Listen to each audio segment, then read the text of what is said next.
One, sound check, test.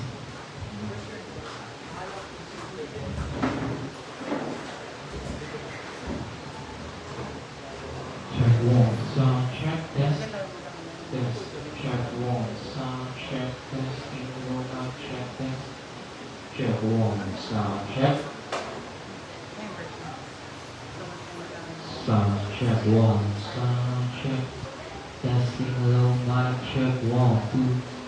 Sound check 1, 2. Sound mic check 1. Sound check check.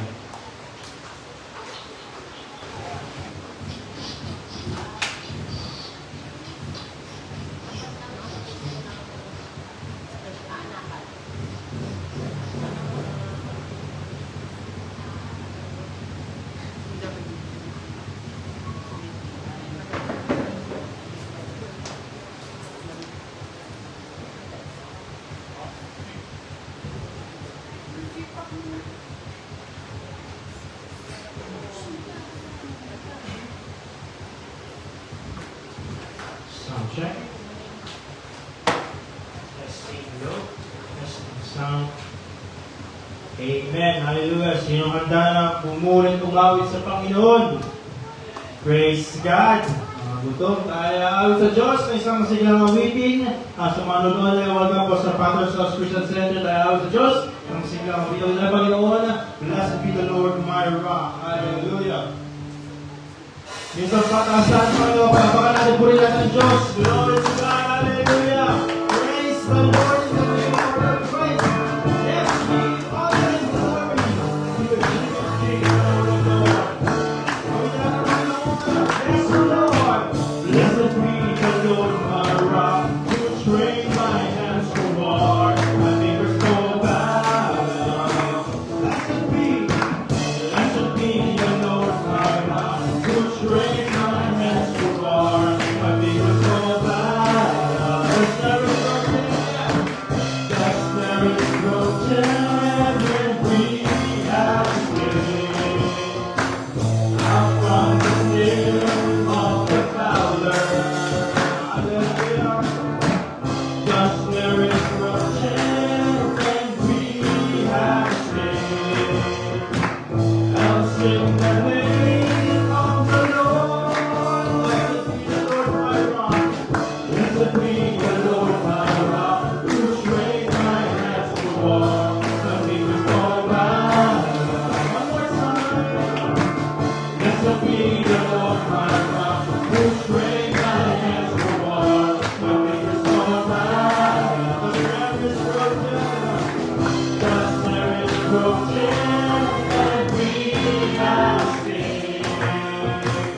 Out from the snare of the fowler. The snare is broken. The snare is broken. And we have escaped. And sing the name of the Lord. The voice of the Lord. The voice of the Lord will shatter the enemy. With scepter he will strike them down. The voice of the Lord will rise. The voice of the Lord will shatter the enemy. With scepter he will strike them down. And every strike, down he lays the ground. Sits up on the ground. New peace with the music of tambourine, and the ringing of the joyful sound. And every strike, down he lays the ground. Sits up on the ground. New peace with the music of tambourine, and the ringing of the joyful sound. The voice of the Lord, the voice of the Lord will shatter the enemy. With scepter he will strike them down. Hallelujah, the voice of the Lord, the voice of the Lord will shatter the enemy. With scepter he will strike them down. And every strike,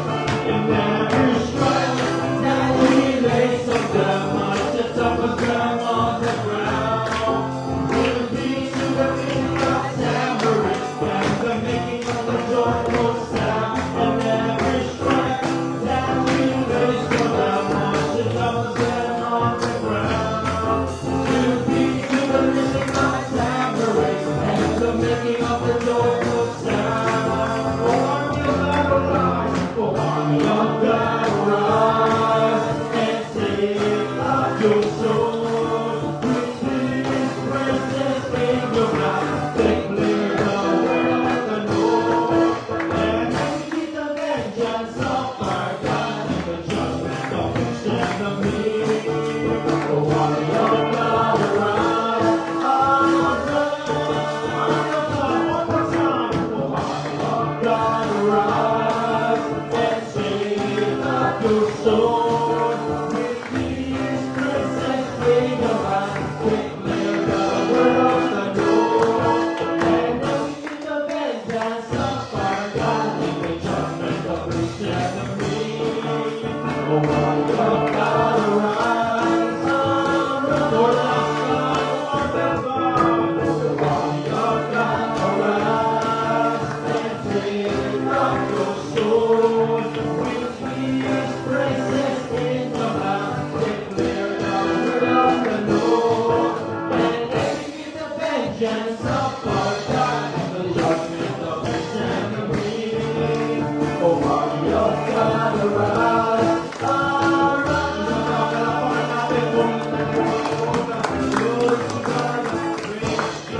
Salamat Panginoon. Hallelujah, hallelujah.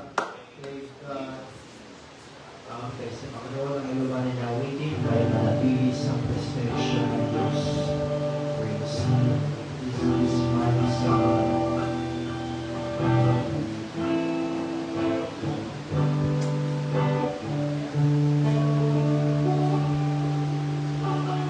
This is my desire to honor you, Lord, with all my heart. I worship you.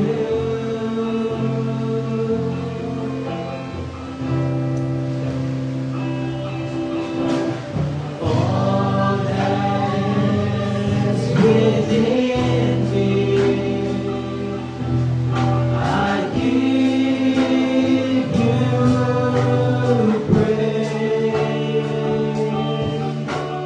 All that I adore is in you. Lord, I give you my heart.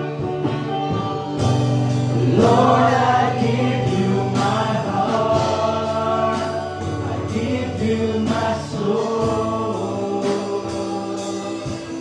I live for you alone. Every breath that I take, every moment I'm awake. Lord, have your way in me. Somebody shout out to Lord, this is my desire.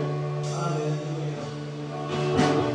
This is my desire to honor you, Lord, with all my heart. I worship you. I worship you. All that is within you, God. All that is within me,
Lord, I give you my heart. I give you my soul. I live for you alone. Every breath that I take, every moment I'm awake. Lord, have your way in me. Lord, have your way in me. Lord, I give you my heart. I give you my soul. I live for you alone. Every breath that I take, every moment I'm awake. Lord, have your way. Lord, have your way in me. Lord, have your way in me. Lord, have your way in me. For the last time. Lord, have your way in me. Palakpakan natin ang Panginoon. Praise the Lord. Glory to God. Glory to Jesus. Hallelujah. Praise the Lord. Praise God. Glory to Jesus.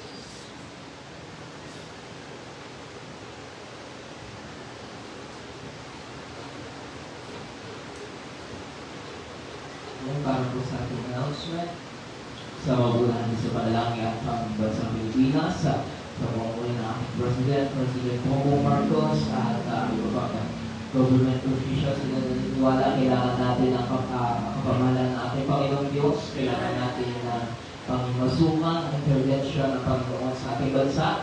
At isama natin ang ating church leadership sa pamumulan ng ating pastor, Pastor Greg Mitchell sa Breastback, Arizona, sa USA, Pastor Jessica at Chandler, USA, Pastor John Campbell, at mga ibang international leaders, Pastor Tom Pink, nagalingan sa kanyang buhay, Pastor Richard Ruby, Pastor Packy at maging ating national leader dito sa ating bansang Pilipinas, sa panguna ng ating Pastor Boyet Jesubita. Isama rin natin yung ating mga regional churches sa panguna ng ating pastor sa Davao, Pastor Frank Benaventura, sa Tacloban, Pastor Nal Bugtay, sa Lucena, Pastor Ene Herente, sa Cebu City, Pastor Charlie Carias, at sa Iloilo, Pastor Yeli Sivili. Isama rin natin ang ating Baclaran, ang Mother Church sa lugar ng Baclaran, Pastor Rico Herrera and Sister Shona Herrera, ang mga fellowship, Baclaran, Daughter Church natin, at hindi natin, Baclaran. Isama natin sa panalangin, sa Kupang Alabang, sa pangunan ng ating pastor, Pastor Rizal Balbuena, sa Signal Taguig, Pastor Noel Torres, Poblacion Alabang, Pastor Richard Lisay, Muli Lubang Or, Pastor Vincent Saber, Paliparang Cavite, Pastor Mars Soriano, Tondo Manila, Pastor Bongkan Nyosa, Tanzang Cavite, Pastor Junior Betshaida, Sukat Paranaque, Pastor Sam Pulpol, at sa Caloocan City, sa pangunan ng ating pastor, Pastor Jerica Morales, maging ang mga daughter church ng daughter church ng Baclaran, sa pangunan Pastor Melvin David sa Magallanes City, sa Santa Maria, si Pastor Jonathan Chavez, sa GMA Cavite, Pastor Jess Pancho, at sa Isabela Ilagan, Pastor Larry Tumayo, at sa Nai Cavite, sa pangunan ng ating pastor, Pastor Jeffrey 2 minutes at sama natin yung mga missional churches natin sa bansang Japan, sa Abu Dhabi, UAE. Sama natin sila sa panalangin. Kailangan nila ng panalangin at intervention ng ating Panginoon sa kanilang mga ministries sa Antipolo City. Siyempre, sama natin panguna ng ating pastor, Pastor Ramil sa Lucena, ang kanyang sambahayan, ang spiritual breakthrough sa ating kalagitnaan, ang financial breakthrough, dahil marami pa rin tayo kailangan panalangin, ipaayos sa church, at ipanalangin natin, sama natin sa panalangin, patuloy mag-ikus ng Diyos na mga susuporta sa Kanya, at yung mga salvation, deliverance, patuloy ang Diyos na magligtas ng mga kaluluwa, lalo na sa ating mga mahal sa buhay, ang ating family, ating mga kaibigan, at yung soul lock-in ng mga new converts. Ipanalangin din natin magkaroon tayo sa sarili church lot building, maging sariling transportation vehicle na pwede natin gamitin sa pag-outreach, sa pag-sundo ng mga kaluluwa. At yung sa Teresa Rizal, yung outreach natin, ating binuksang Bible study sa pamuna, sa kina Sister Daisy Santos, sina Sister Amelia Salvador, Sister Julia Pareja, at Sister Francine Villanueva, puro babae po. Nandyan. At sama natin sila sa panalangin na sa kanila magsimula ang church doon sa Teresa. Naway may gamitin ang Panginoon na isang family doon para tayo makapagsimula ang church. Nalay mo, yung isa sa inyo ang pastor at mag-handle sa lulang na yan. Sama natin ang mga healing and prayer requests ng ating mga kapatiran, Sister April Garcia, Sister Bonifacio San Pedro, ay naging mother ni Kuya Phil, ni Brother Phil, si Albert Phil San Pedro, and then si Nalita Lorin Rasala Dulog, and then si Pastor John Pompey, Justin Paragas, si Mirna Paragas. Ito po yung mga may karamdaman. Ito yung Bible study rin natin dito sa may kabatisan. Sama rin natin na mag-boom or maging successful Padagas. Dito correct na natin. Padagas po yan. Baka ibang Justin yung gumaling. Kaya dapat laro. Justin Padagas and Mirna Padagas. Then si Sister Anna, doon sa may kamatisan, yung may alam ng tiglahan doon, si Reynaldo Solon, at yung iba pa nating mga kapatid na may karamdaman, kung may karamdaman kasi oras nito, pwede natin ilapit, idulog sa ating Panginoon Diyos. So, yung ating activities sa May 4 to 8, 2026, yung po yung Bible Conference. At ito po yun, mga speakers natin na panalangin natin ang Diyos, gusto ng mga ministeryo sa araw na yan, maging matagumpaya ang araw na yan. At kung wala na akong nalimutan, okay, bago tayo manalangin, pangunahan tayo ng ating kapatid. At pangunahan tayo ni Apo sa panalangin. Minsan pa, purihin palakpakan natin ang ating Panginoon. Hallelujah! Glory to Jesus! Glory to God! We glorify your name, O Diyos, sa iyong pinamatas na papuri at kasama, O Diyos. Wala kami, Panginoon, magagawa kung wala ka kasama na rin ang Espiritu at minsan ka man kumilos at mag-ministeryo sa ating kaya sa iyong pinamatas na papuri at pagsama. Panginoon, kami pa rin Panginoon, nagpapasalamat Panginoon sa inyong gawain pa rin. Aming dalangin pa rin ng mga nabanggit sa harapan, Panginoon, O God. Inyo po samahan, Panginoon, O God, ng iba na Espiritu, Panginoon, O God, na marami pang kaluluwa na maligtas, O God, makakadala sa inyo. At yung mga karamdaman pa rin, Panginoon, O God, aming nilalapit sa inyo, ang inyong pagsama, ang inyong pagdapat ng inyong kamay, Panginoon, O God, na mapagaling po sila, O God. At ang inyong gawain pa rin, Panginoon, O God, sa lugar ng Antipolo, tulungan niya, Panginoon, O God, na marami pang kaluluwa na maligtas, makakadala sa inyo, O God. At ang bawat isa po rin narito, God, inyo pong pagpanahin, O God, samahan niyo, O God, ng iba ng Espiritu at ang magbabahagi ng inyong salita. Kung aming sa dalangin sa pangalan ng Jesus. Amen.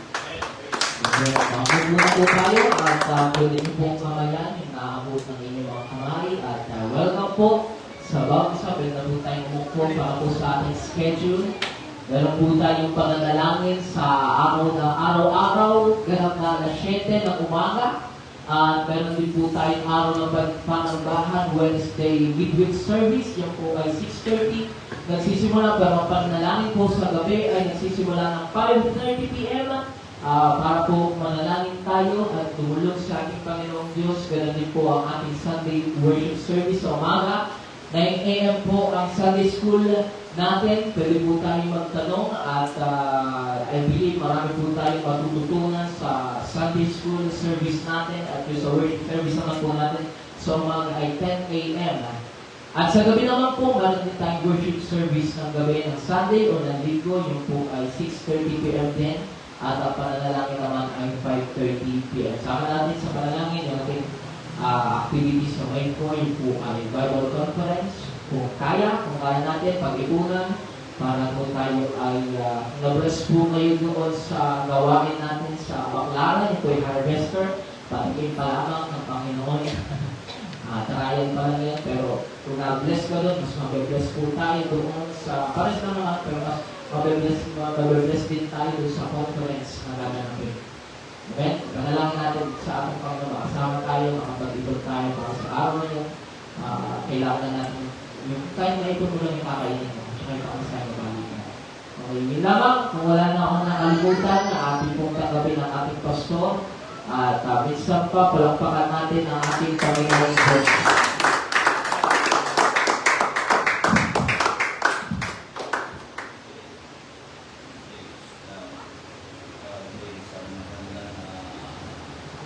Sa inyo lahat, pinagdadala ko kayo na makasama sa gawain ng Panginoon. So, tayo po baga ako sa isa pa sa gawain ng ating Panginoon. Sabi ko lang pananalabi para sa gawain ng ating Panginoon Diyos. Praise God. Sa aklat ko ng kawa, Book of Acts, chapter 2, magbalita tayo rito, tingnan natin yung mga pagkakawang himala at yung pagkilos ng Panginoon sa lugar na yaon. Okay, basahin natin Acts chapter 2, reading sa verse.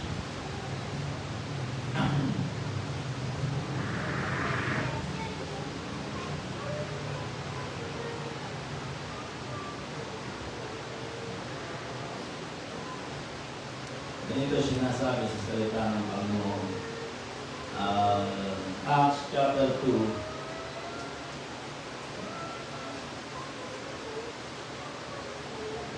sa verse 44, nasabi ganito. Acts chapter 2, verse 44, ganito ang pagkakasabi. At ang lahat ng mga nagsisampalataya na nagkakatipon at lahat nilang pag-aalis sa lahat. 45, at ipinagbibilin nila ang kanilang mga pag-aari at kayamanan at ipinamahagi sa lahat ayon sa pangangailangan ng bawat isa. Sa chapter 4 ay ganito naman ang nakasaad.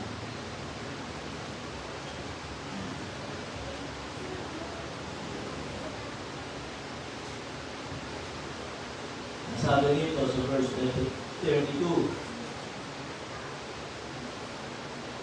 at ang karamihan ng mga nagsasampalataya na nagkakaisa ang puso at kaluluwa at sino may walang nagsabi kanyang sarili ang anuman sa mga bagay na kanyang hinahali kundi lahat nilang pag-aari ay sa kalahatan. Dito sa verse 23, at pinatutuhanan ng mga apostol na may dakilang kapangyarihan ang pagkabuhay na muli ng Panginoong Yesus at dakilang biyaya ang sa kanilang lahat, sapagkat walang sino mang nasasalat sa kanila, palibhasay ipinagbibili ng lahat ng may mga lupa o mga bahay ang may dinadala ang mga halaga ng mga bagay na ipinagbili. Tingin ang pagkabasa ng salita ng ating Panginoon Diyos. So, nakita natin yung paraan ng himala ng ating Panginoon sa bukas. Minsan kasi ang isip natin, ang himala ng Diyos, ay basta na lamang siya maguhulog ng pagpapala. Yun ang isipan natin minsan. So, kung bibigyan natin ang pansin sa Bible, sabi rito, walang sino man sa kanilang nasalat. So sa madaling salita, walang naghirap. Sabi ron, Paulo ganon. Walang naghirap, walang nagipip, walang nagkikahos. Yun ang tinutukoy dito. Ano dahilan? Sapagkat gumagawa nga ang Panginoon. Pero ang tinanais kung makita natin, ano yung pundasyon? Anong paggawa ng Panginoon? Ano sabi? Sapagkat ipinagbibili ang lahat ang kanilang pag-aari. So sa madaling salita, ang himala mayroong ugat. Ang himala mayroong rason. Hindi po pwedeng maghimala ang Diyos. Ang ibig kong puntuhin dito, hindi po pwedeng maghimala ang Diyos Hindi, basta ka na lang nakanganga. Basta ka na lang yun na, nag-aasa, umaasa ka na magbubukas ang pintuan ng langit o bintana ng kalangitan at maghihintay ka lang ng pagbagsak ng biyaya. Hindi gano'n. Ang himala ng Diyos ay laging may ugat. Mayroong pundasyon. At ano yung pundasyon? Bibig. Hindi po pwede maghimala ang Diyos nang walang pinasisimulan ang tao. Yun ang hindi mong tumuyin. Another example, doon sa pagkakain, doon sa 5,000 katao. Diba? Ano ang sabi ng Panginoon? Pakainin nyo yung 5,000. Pakainin nyo ang mga tao. Hindi naman sinabi ng Panginoon yung 5,000 eh. Lumabas ng yung 5,000 dahil binilang. Yung mga nakakain at yung mga nanabuso. Kaya sinabi 5,000 yung kumain.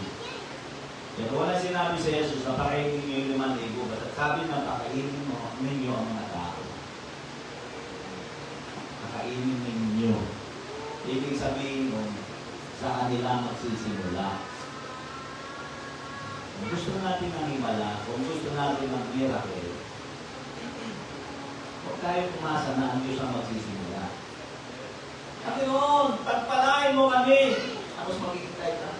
Panginoon, nasa na? Hindi gano'n. Wala kang makikita sa Bible na gano'n. Pag anong sabi noon, pumanap na si Felipe, ang sabi sumagot, Panginoon, hindi magkakasya sa kanila. Sa kanyang karami. Walang isa tayo kukuha ng pagkain, papakain sa kanila. Diba? Yan ang sabi ng panay Felipe, pero ano sabi niya? Panginoon, meron dito. Ano sabi niya? Ano di malimutan niyo sinabi ni Eric Marino? Sabi niya, 5,000 katao. Iisa lang may tinapay. Ibig sabihin, iisa lang yung nagbigay. 5,000 katao. Iisa lang yung may puso para suportahan yung pangangailangan. Diba? Pero dahil doon sa isang yaon, kumain. Basta may nagpasimula, may miracle. Kaya ang nais kong sabihin sa inyo, kung naghihingi ka ng himala na nanggagaling sa Panginoon at basta ka na lang titingala sa langit at maghihintay ka, walang mangyayari. So, yun ang isang bagay na dapat natin maunawaan. Another example, bago tayo magtuluyan na lumiko ng pananalapi. Ano sabi ng Panginoon? Ang sabi na kay Propeta Elias, dahil si Propeta Elias ay nagugutom, ano sabi niya? Pumunta ka doon sa Saripta. Papakainin ka ron ng isang babaeng bako. Ano sabi ron? Nagreklamo, humingi siya doon. Humingi mo nga siya ng maiinom. Pagkatapos na siya humingi ng maiinom, pagluto mo ako ng tinapay. Anong sagot ng babaeng bako? Wala ka kami. Kailangan na namin ang himala na nanggagaling sa Diyos. Wala nga kami pagkain eh. Meron kami dito, kakalapot na tinapay, na harina, at kapatak na langis. Yan ang sabi niya, pero daanan na ito. Ang tagutong ay umiiral. Alam gano'n, di ba? Ang tagutong ay umiiral, mataas ang gasolina. Gano'n, mayroong krisis na nangyayari. Pero ano sabi ng Panginoon? Yung babaeng bao, umaasal ng himala. Kaya nung makita niya yung si Propeta Elias, ay, pumili ang Diyos. Maraming maghihimala ng Panginoon, baka kami kumain, madagdagan ng aking harina ng kahit na lamang na ilang linggo. Diba? Dahil ano sabi ng Panginoon doon? Magpasimula ka kung gusto mo ang Diyos ay kumilos. Ano sabi doon? Unahin mo muna ako. Yun ang ibig ko sabihin. Unahin mo muna. At ano sabi roon? Ano magawa na niya, yung kanyang yung sinasabi ng propeta ng Diyos, ano sabi roon? at ang babae ay kumain ng 3 taon habang hindi pa dumarating yung masaganang ulan dahil at tuyo ng panahon na yaon, hindi maubos yung kanyang pagkain. Ano yung ibig sabihin? So, sa madaling salita, ang pag-iinsig sa ating nagsisimula. Kung gusto natin na tayo ay pagpalain ng ating Panginoon, yan, pasimulan natin. Huwag mong iasa sa Diyos yung pasimula. Kasi yung pasimula sa atin yun eh. Sa atin yun eh. Huwag mong iasa sa Diyos yung pasimula.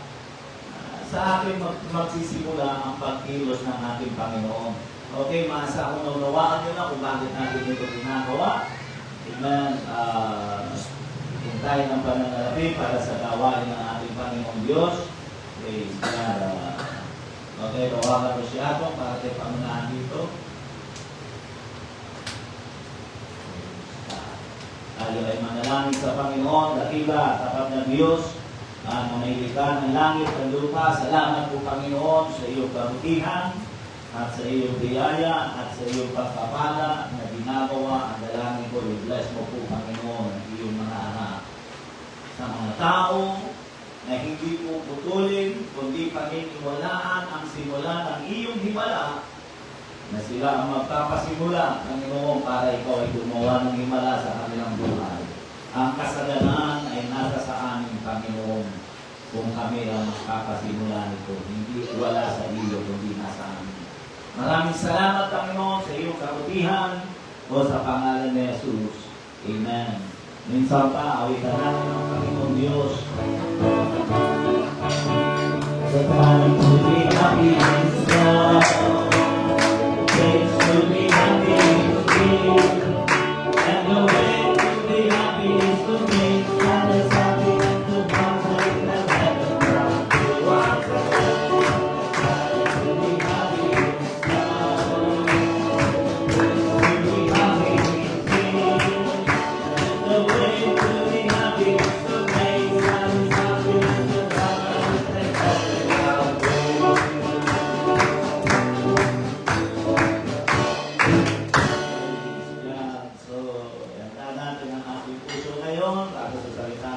from you. Diyos, amen, ay inuhubog ng ating Panginoon.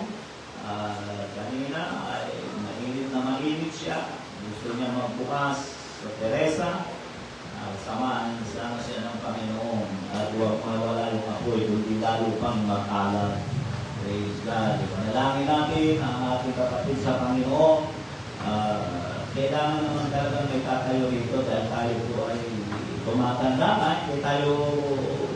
Hindi tayo pamata, tayo po'y patanda. Dapat talaga ay mayroong tumayo. Amen. Okay, so palakpakan natin ang ating Panginoon habang lumalaki. Panalangin nyo yung asawa nito. Panalangin nyo kung sino man ang dapat na ayon sa kalooban ng ating Panginoon ilagay sa kanyang puso. Praise God. Okay. Pagiging natin ng Panginoon, nagagawa natin buwan.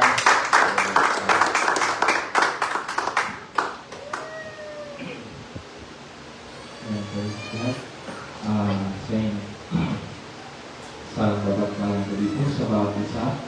At isang privilege na ako po ay makatayo sa inyo naman. At hindi ko po ito magagawa sa aking sariling lakas kung wala po ang pagtulong ng Espiritu ng Panginoon Diyos. Salamat po sa mga nananalangin para sa ating para sa mga tumatayo sa una. Sa inyo pong Bible, sa inyo ba na kasulatan, Esther chapter 4. Meron po ang isang karanasan sa buhay na hindi po malilimutan. Isang gabi habang ako'y nasa plaza, dyan po sa may Antipolo at namimigay ng flyers sa mga taong dumadaan, bihira yung tumatanggap ng flyers. Pero bagamat ganoon, pinagpatuloy ko at habang ginagawa ko ito, tinatanong ko din yung mga taong dumadaan kung pwede ba akong magsalita at manalangin para sa kanila. Ngunit wala pa rin nagbibigay. ng panahon. Hanggang sa may nakita po akong isang kalalakihan o lalaki na nakaupo doon sa gilid ng plaza at nakayuko at pinakita niyo ako dyan title ko. At nilapitan ko siya at kinausap, binahagi ko sa kanya ang aking pananampalataya at pinakilala si Jesus. Nagpatotoo ko kung paano ang Diyos ay kumilos sa aking buhay at pinatanggap ko siya sa ating Panginoon at pagkatapos nito, sa kanya sinabi sa akin na isa siyang suicidal na tao. Sabi niya, suicidal ang tao.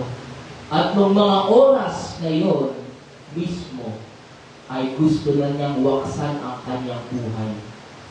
At nagpasalamat siya sa akin sapagkat merong isang estranghero ang nagmalasakit para sa kanya at tinugtong ko lang kanina ko habang ako'y humahayo, nagmomotor, hindi ko alam kung saan ako pupunta dahil hindi ko kabisado ang Teresa.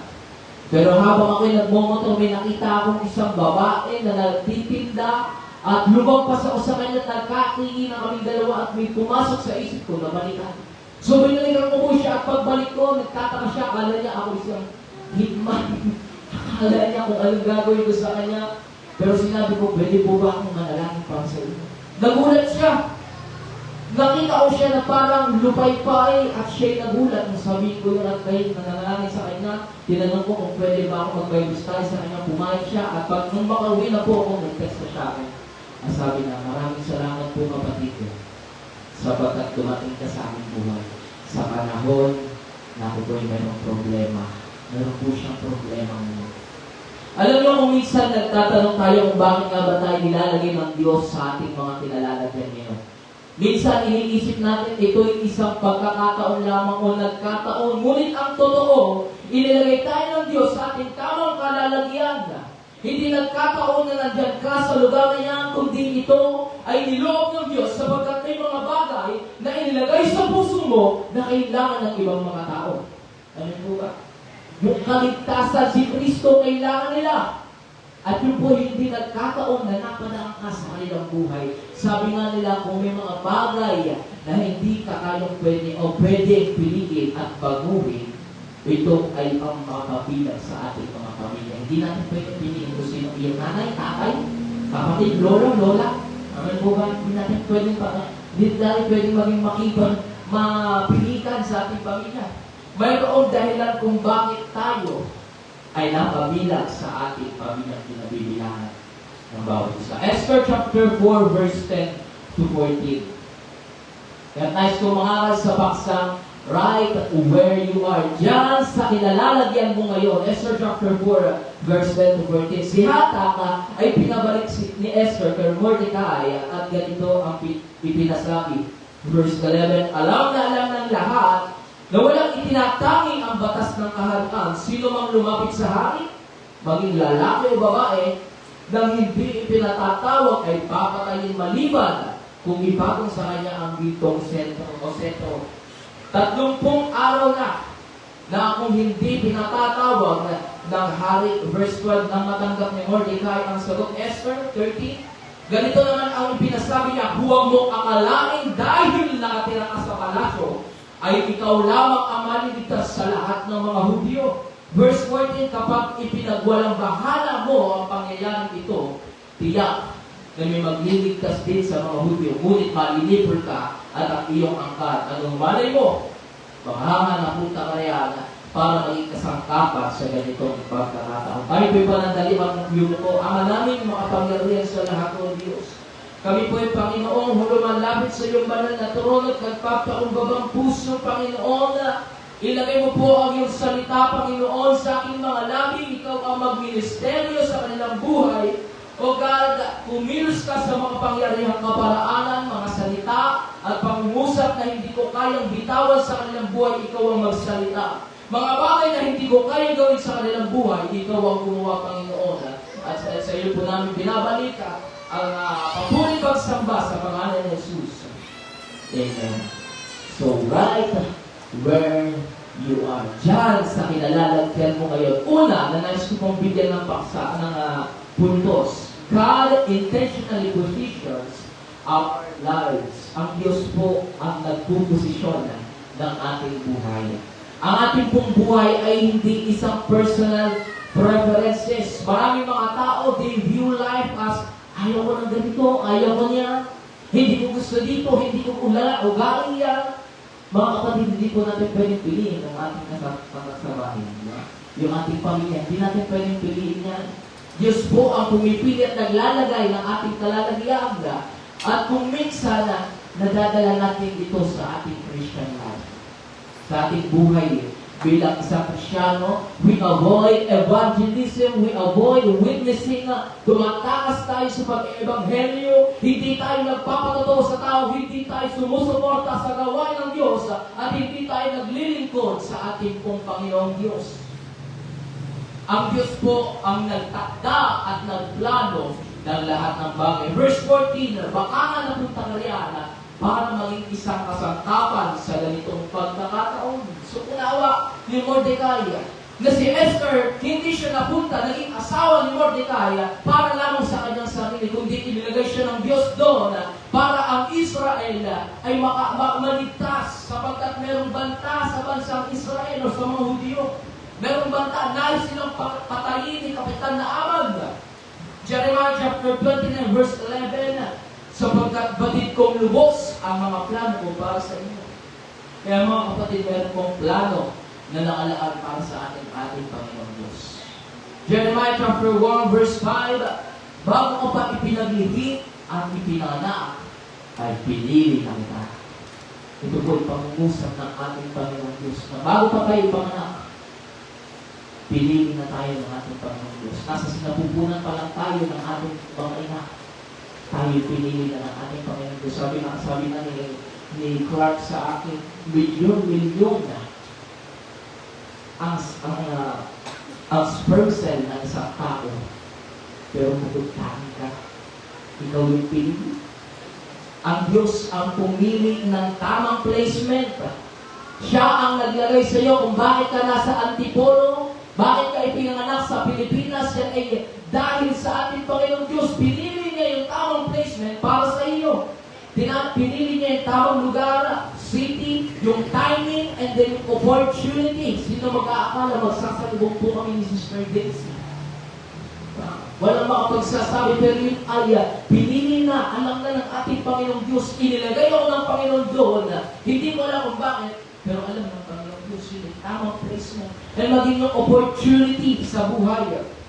Ang inyong pong kalagayan ngayon sa buhay ay hindi isang aksidente kung saan ka man pinanganak, saan ka man lumaki, saan ka man nakatira. Marahil napunta ka sa Antipolo para mag-aral, napunta ka sa Antipolo para magtrabaho, o sa kung ano pang mga bagay, ngunit yan po'y niloob ng Panginoon, hindi aksidente na ikaw ay nandito. Amen? Sabi ko nga kay Atong, alam mo kung hindi nagsuko ng Diyos o nagsuko ng buhay si Pastor Rico, walang Antipolo Church. Wala pong Antipolo Church. Amen? Kaya sabi ko, bigyan niya ng kaya yung harvester sapagkat kung hindi dahil kay Pastor Rico, sa buhay ni Pastor Rico, yung po hindi nagkataon, siya yung nagpasya. Yung po yung niloob ng church para tayo ay nandito ngayon.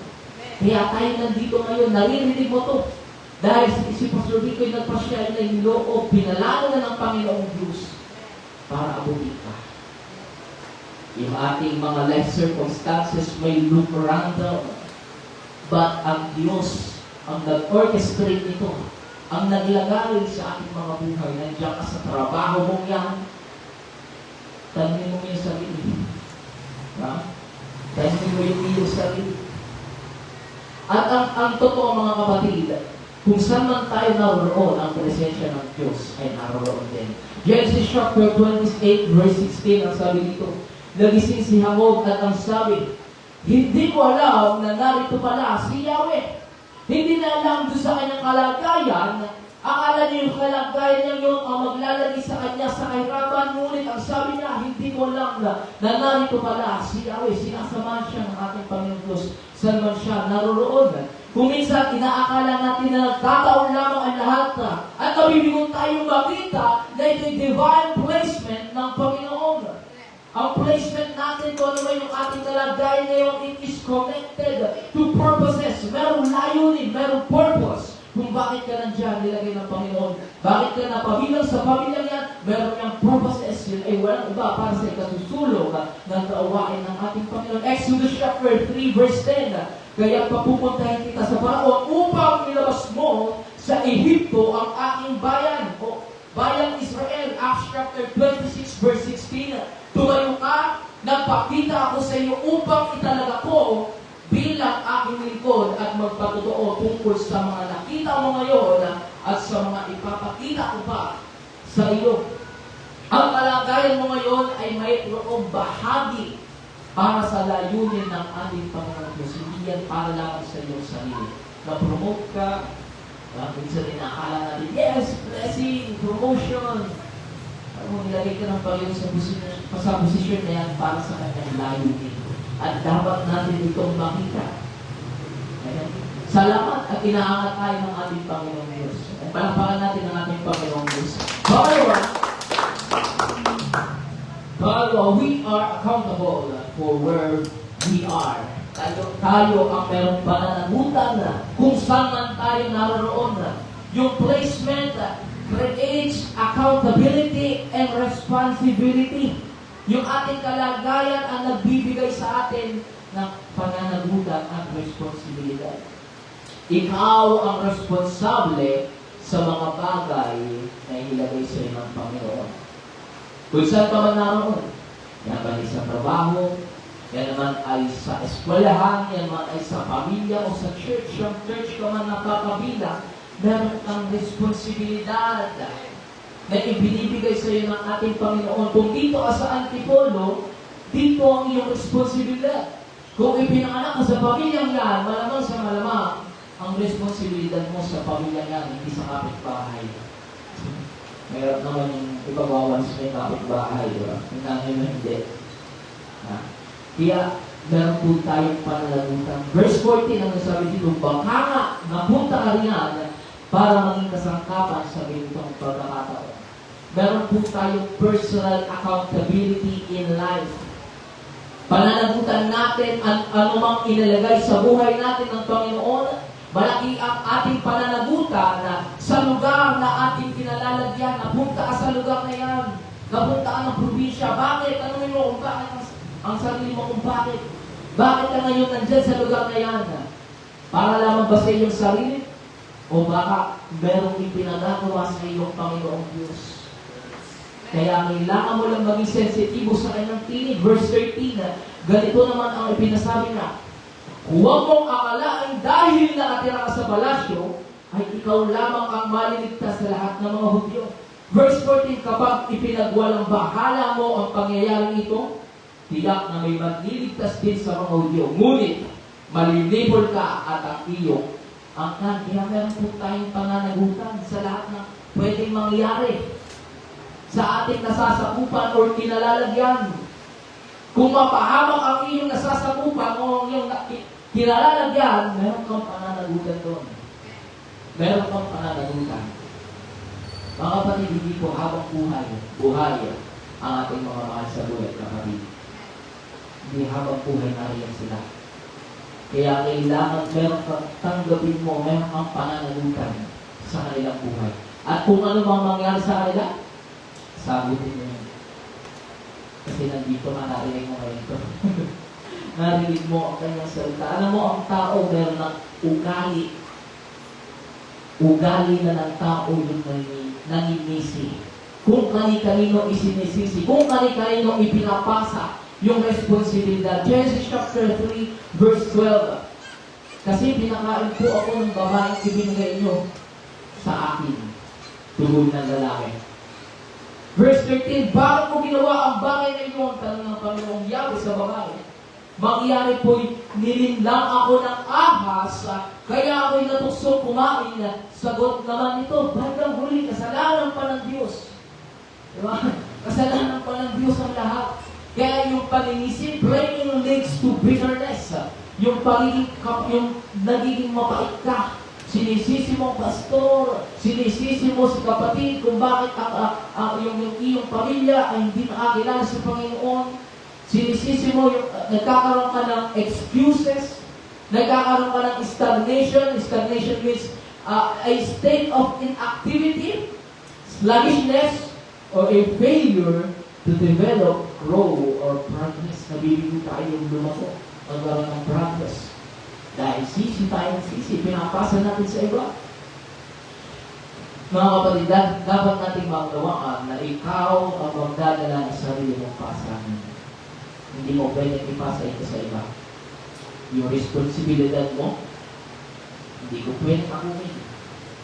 Yung responsibilidad mo, hindi pwedeng akumin ng ibang tao. Galatians chapter 6, verse 5, sapagkat ang bawat isa ay dapat magdala ng kanyang sarili na dalahin. Yung iyong kalagayan ngayon, yung iyong role sa buhay, ay nakaka-apekto sa iba. Verse 13, ano sabi doon? Ganito naman ang ipinasasabi na, huwag mong akalain dahil nakatira ka sa palasyo, ay ikaw lamang ang makaliligtas sa lahat ng mga Hudyo. Verse 14, kapag ipinagwalang bahala mo ang pangyayari ito, tiyak na may magliligtas din sa mga Hudyo. Ngunit malilipol ka at ang iyong angkan. Dahil kay Esther, kung hindi siya tumugon, ano sabi doon? Mapapahamak pati yung kanyang angkan. Kaya yung ating kalagayan, it affects others. Ang iyong pagsunod, ang iyong pagsuway ay merong impact sa buhay ng iba. Kung ikaw ay susunod or kung ikaw ay susuway. Yung ating responsibilities, marami tayong responsibilidad sa buhay or pananaguhan sa ating family. Sino ang magpapatotoo sa kanila? Hindi nila ako kilala. Meron dito, meron ilan sa atin, hindi namin kilala kung sino ang iyong nanay at tatay. Sino ang inyong kapatid. Kaya ang tanong, sino magpapatotoo sa kanila? Kami. Ibang tao. Mahirap kapatid. Kung makita man namin ang iyong pamilya, maaaring isang beses, isang buwan. Kaya responsibilidad natin ito. Hindi natin pwede, kasi pastor, hindi mo pinuntahan yung bahay ko Hindi ka kasi pumunta doon Mga kapatid, yung ating family, tayo po ang mag-witness niya. Tayo ang magpapatotoo. Sa ating workplace, sa ating trabaho, sino ang aabot sa kanila? Kailangan ako pa ang pumasok para sa iyo. Ako magtatrabaho para sa iyo. Mga sa ating eskwelahan, ako magtuturo. Diba? Ezekiel chapter 3, verse 17. Sabi dito, I have appointed you as a watchman. Itinalaga ng Diyos bilang nagbabantay. Kaya you are spiritually accountable. Meron kang pananagutan sa spiritual. Alam niyo yung corporate impact kapag ang lahat ng tao nagkaisa sa pamagitan ng isa lamang. Diba? Meron kung nakapag sinimula ng isa, susunod yung iba. Diba? Kaya nakita natin yung impacting. Diba? Nagsama-sama tayo, kanan lamang dun sa pamilya ni Padalas. At purihin ng Diyos, may nabuksan na Bible study. Yun ay dulot ng corporate. Marami nagsama-sama, Ephesians chapter 4, verse 16, na sa kanya ang buong katawan na nakalapat na mabuti at nagkakaisa sa pamamagitan ng bawat lipid. Ayon sa paggawa sa sukat ng bawat bahagi, ay nagpapalaki sa katawan tungo sa ikatitibay ng sarili sa pag-ibig. Sorry. Pakialis yung natin kasi pinagpuyatan po yan. Pinagpuyatan po natin yan. Kaya ayusin. Nasa ano pa lang tayo? Ephesians chapter 4, verse 16. Yan. Sabi dito, kung magkakaisa tayo. Diba? Kung magkakaisa, kapag ang isang individual, tinanggap niya yung kanyang responsibilidad, dadali yung trabaho. The whole works will advances. Diba? Susulong. Bakit? Kasi merong isang individual at meron pang isang individual na nagkaisa hanggang sa dumami para sa ikasusulong at gawain ng ating Panginoon. Pangatlong kahuli-hulihan, serve with passion. Maglingkod ka ng merong passion. Kung minsan kasi yung ilang ayaw nila, di nila kaya o magawa yung the best para sa Panginoon. Pero nakakalungkot, nagagawa nila sa ibang bagay. Meron pong panganib, merong panganib sa minimal effort. Merong kapahamakan sa minimal effort. Yung gagawin mo lamang yung sapat na, alam niyo yun, yung basta makakain lamang sa araw-araw, sapat na yun, para lamang makaiwas doon sa kapahamakan. Nakita natin ito dun sa lalaking alipin na tumanggap ng isang talento. Dahil sa tao niya sa Diyos, tinago niya yung talento. Minimal effort, hindi na pinagbuti. Ano sabi ng Panginoon sa kanya? Ikaw na masama, tamad na alipin. Si Lord po ang sabi ng Diyos. Okay, magagalit. Meron pong panganib. Ang sabi doon, ang puno ng Diyos ay isa sa iyo. Meron din kung minsan tayong maling pag-uugali in service sa paglilingkod. 2 Corinthians chapter 9, verse 7. Ano sabi doon? Hindi mabigat sa kalooban o dala ng pangangailangan. Ang ibig sabihin po ng hindi mabigat sa kalooban ay yung pangit ang pag-uugali, bad attitude. At yung hindi dala ng pangangailangan ay yung pilit. Una, sabi doon, hindi bad attitude. Kasi pag pangit ang pag-uugali mo sa paglilingkod, pangit din ang resulta. Ngayon, kung pilit naman, napipilitan ka lamang sumunod sa Panginoon, pangit pa rin ang magiging resulta. Magkakaroon ka lamang ng bitterness, kapalitan sa iyong puso. Bakit mo ba ginagawa ito? Kaya yung minimalism, yung kakaunting effort, minimalism leads to ineffectiveness. Walang bunga, walang epekto sa buhay ng tao. Kakaunti ang ginagawa para sa Panginoon. Pag nanalangin 5 minutes, pag humayo, nakahanap ng isang kaluluwa, okay na yun, at least may ginawa. Pero kung magagawa natin yung pinakamabuti, kanina kung hindi ako naubusan ng oras, hanap ako ng iba. Pero purihan ng Diyos, mayroong tatlong kaluluwa ang naging open. Parang family, actually family yun, may tatlong family na naging open sa kaya ng Diyos. Open sa Bible study. And pangalawa, it leads to lack of growth. Nawawalan ka ng paglago, ikaw mismo sa iyong sarili, maging yung mga nakapaligid sa iyo. Bakit? Minsan mo na kong kausapin, minsan mo na kong share. Kaya wala yung paglago. And then lastly, poor relationship. Poor relationship sa Diyos at sa tao. Ngunit merong excellent example ng yung sobrang expectancy. Sobra pa sa expectancy. Basta? Verse 16. Verse 16, ganito ang sabi.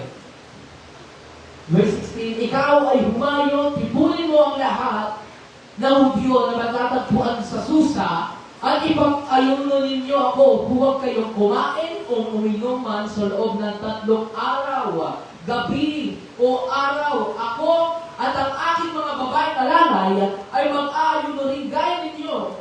Pagkatapos ay pupunta ako sa hari bagaman labag sa batas at kung ako'y mamatay, ay mamatay. Nakita niyo yung puso ni Esther, mga kapatid. Meron siyang puso na handang sumugal. Meron siyang puso na handa niyang ibigay ang lahat kahit pabuhay ang kapalit. Diba? Minsan sa paghayo natin sa labas, hindi sigurado ng ating buhay. Meron time, bigla kang babatuhin. Meron tayong pastor sa Amerika, biglang binaril. Pero kung meron tayong puso para sa ating Panginoon, hindi natin tinatakot ka. Lalo hindi umayo. Hindi natin tinatakot. Pero yung excellence nasa puso ni Esther. Sabi niya, bakit hindi lang isang araw siya mag-aayuno? Pwede isang araw, pero ang ginawa niya 3 araw. Gabi at araw, buong araw. Siya'y mananalangin sa ating Panginoon. Siya'y mag-aayuno. At kung mamatay, sabi niya, kung mamatay, ay mamatay. Handa siyang ibigay ang lahat sa Panginoon. Dapat ganito ang ating puso. Meron tayong characteristic of right spirit. Tama ang ating spirito. Tama yung ating zeal o yung passion. Meron kang tamang puso para sa gawain ng Panginoon. Dahil yung iba, kaya motivated, iba ang passion. Iba ang motivation na. Pangalawa, meron kang initiative na handa pang ibigay yung higit sa required. Hit more than required. Handa kang, sabi ng Panginoon, Jesus, pag pinalakad ka ng isang milya, doblehin mo, gawin mong 2 milya. Dapat ganito ang ating puso, meron tayong initiative. Hindi tayo papayag na isang kaluluwa lamang ang makakilala sa ating Panginoon. Matatapos ang isang taon, isang kaluluwa pa lang ang nadadala natin sa ating Panginoon. Kung yan na Diyos, meron isang kaluluwa. Diba? Pero, meron ba tayong initiative spirit? Handa gawin yung higit sa pangangailangan. Pangatlo, yung servanthood. Meron kang puso na tumulong sa iba. Si Esther meron siyang puso, handang tumulong sa iba. Maaaring pwede mangyari na mailigtas niya yung kanyang sarili lamang sapagkat siya'y nakatira sa palasyo. Pwede. Pwede siyang iligtas niya yung kanyang sarili lamang pero meron siyang puso. Mapapahamak siya. Meron siyang puso para sa iba. Meron po ba tayong puso sa mga kaluluwa sa labas? Mga taong hindi pa nakakakilala sa ating Panginoong Diyos. Nakakalungkot, meron mga taong namamatay, hindi nila kilala ang Panginoong Diyos. Hindi nila pakilala kung sino si Jesus. Sapagkat ang puso ang naghahayag ang puso ay nahahayag sa pamamagitan ng efforts ng ating mga gawa. Kapag ikay nagpapagal sa church, kakalinis mo lang, pero lilinis ka ulit. Pinapakita niya kung ano ang puso mo. Kakasimba mo lang ang umaga, sisimba ka naman sa gabi. Pagpapakita niya ng kung ano ang iyong puso.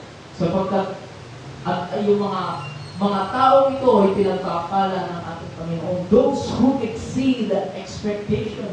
Matthew chapter 25, verse 20, ang sabi dito, ang tumanggap ng 5 talento ay lumapit at nagdala ng 5 pang talento na nagsabi, Panginoon, binigyan mo ako ng 5 talento. Heto, aking nakinabang ng 5 pang talento. Sinabi sa kanya ng Panginoon, magaling, mabuti at tapat na alipin, naging tapat ka sa kaunting bagay. Pamamahalain kita sa maraming bagay. Pumasok ka sa kagalakan ng iyong Panginoon. Ito yung puso ng Panginoon kapag ang tao ginagawa yung pinakang mabuti. Meron pong result ang tamang spirit. Merong resulta ang tamang spirit. Naligtas ang bansang Israel dahil kay Reyna Esther. Ang mga Hudyo dahil kay Reyna Esther. Diba? Hindi niya napagtanto at nakunawaan. Nilagay pa na siya ng Panginoon sa lugar na yun para sa mga Hudyo. Darating ang time, kakailanganin siya ng mga Hudyo. At nangyari na. Kaya merong tamang resulta ang ganitong espiritu. Kaya kung hindi mo magpapatuloy, sino mananalangin para sa ating mga pamilya?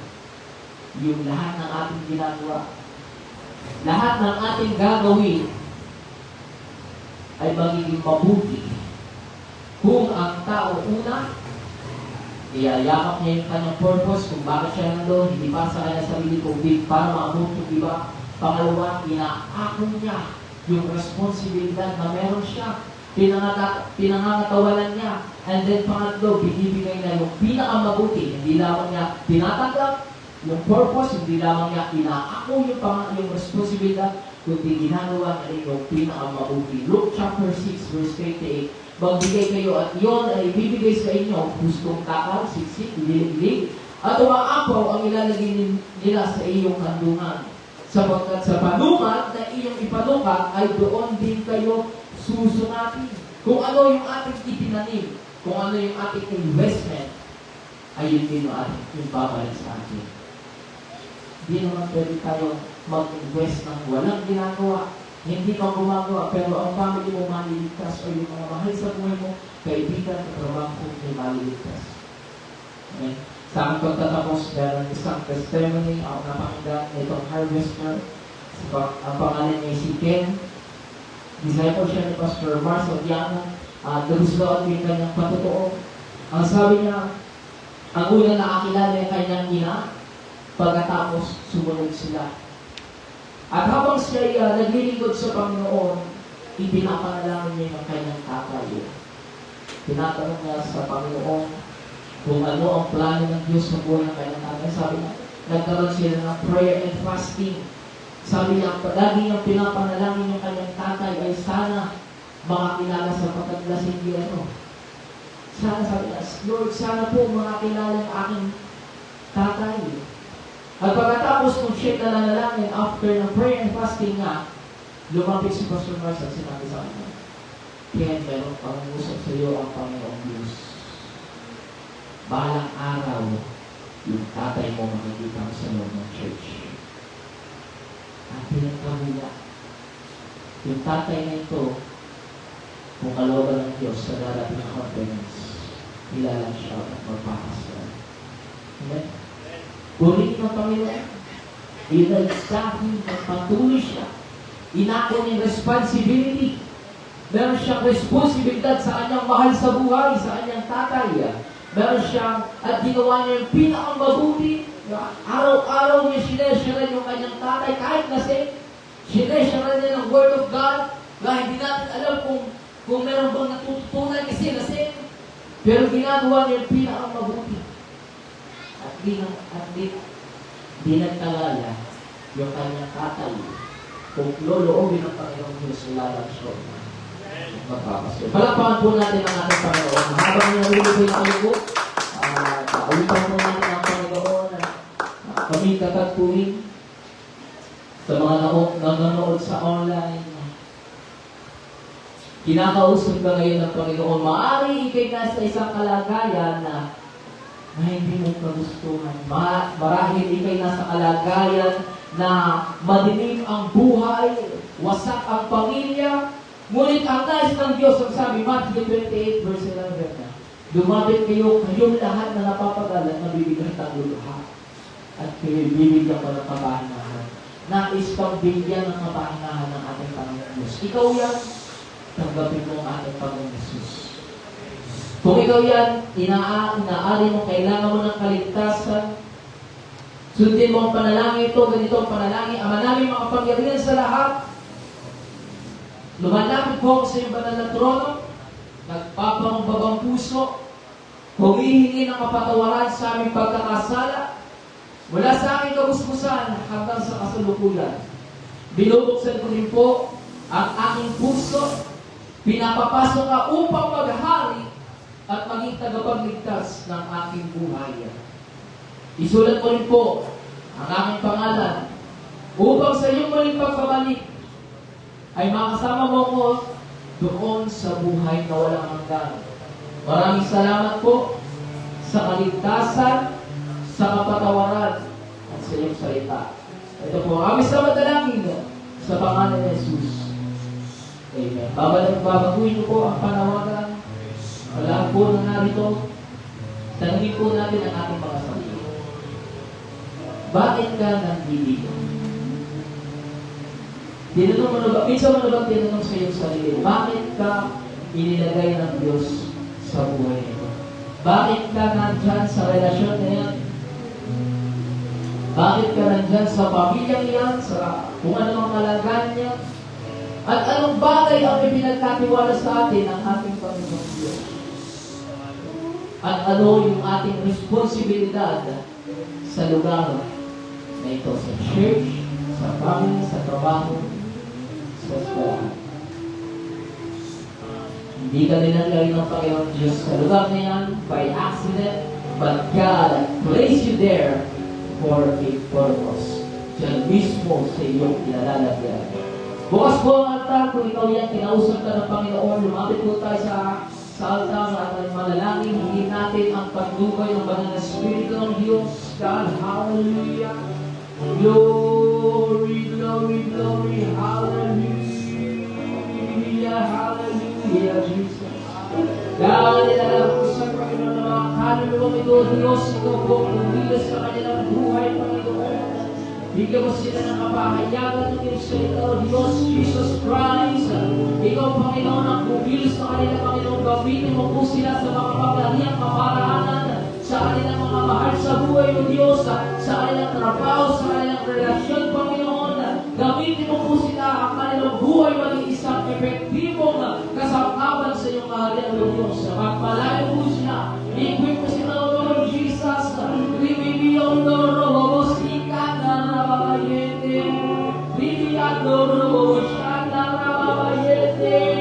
hallelujah, hallelujah, glory, glory to Jesus. We glorify your name, we worship you, Christ. Sa iyong pinamatas na pagpuri at pagsangkolos. Hallelujah, hallelujah, rimiyadoro, shana, rababayete. Jesus, Jesus, Jesus, God. Hallelujah, hallelujah.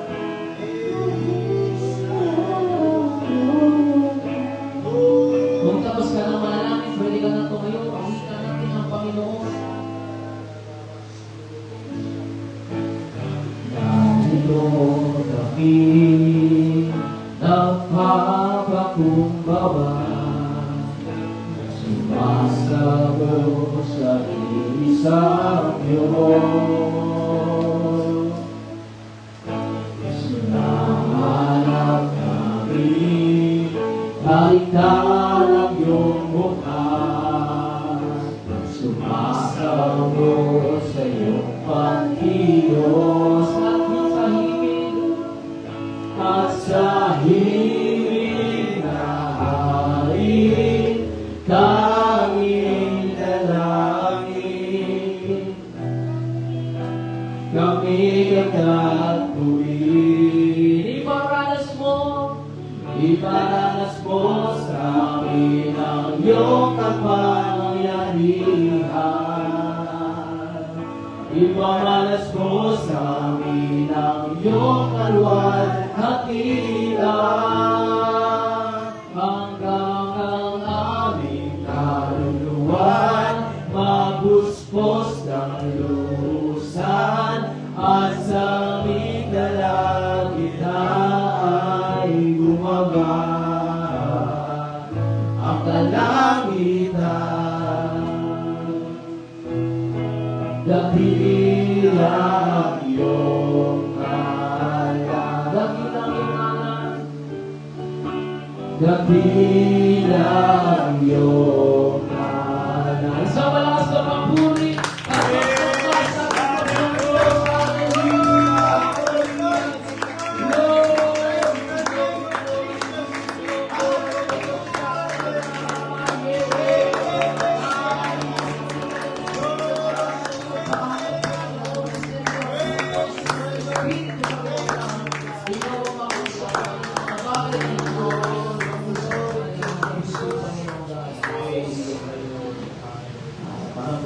Pagkatapos, panalangin. Yeah, Brother Phil. Dakilang Diyos, maraming salamat, Panginoon God, sa iyong Panginoon sa pagkabiyogan, katuhanan, kasiglahan, kalakasan, ang iyong mga salita, O Diyos, God. Nadalangin ay Panginoon God ang pagligo ng bawat isa sa karunungan at sa panampalataya, Panginoon kami, O Diyos, God, ay ingatan niyo, Panginoon, sa aming pag-uli, sa aming kinakalagirahan, Panginoon God, at kami, O manalangin sa pangalan ni Jesus. Amen. Amen. Maraming salamat po sa bawat isa na gumalo. Thank you po. Kami po tayo sa Sunday morning. At sa ating gawain sa bahan